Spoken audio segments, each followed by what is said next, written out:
Hello and welcome to this edition of Ask Dr. Robyn. I'm Dr. Robyn Silverman, Child and Teen Development Specialist and the creator of the Powerful Words Character System. Today's letter is from MC in Boston, Massachusetts, who writes, "My child compares herself to other people all the time to see where she falls short. She compares herself with her brother, who does better on tests or can run further, or her friends who have more friends, are better at piano, or can just talk to people so easily at school.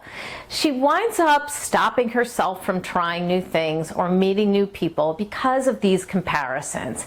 How can I help her to feel better about herself?" Well, thank you, MC. I wanted to answer your question this month because you're really talking a lot about self-esteem and confidence, but also about mental strength.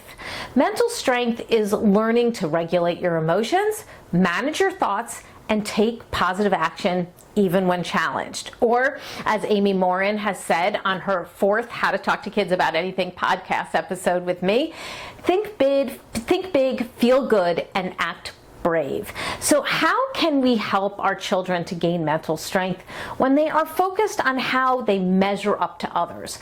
Let's help our children to first learn to empower themselves. When children's opinions of themselves become dependent on how other people are performing, they're allowing other people to be in control of their feelings and their actions. We need to encourage our children to empower themselves and find what boosts their motivation and confidence. Support them in creating catchphrases like, "I can do it," and "I'm good enough." Encourage them to write a note to themselves detailing their strengths. Have them stick it on their mirror. Help them to chart their progress rather than that of others. What is going to work for them?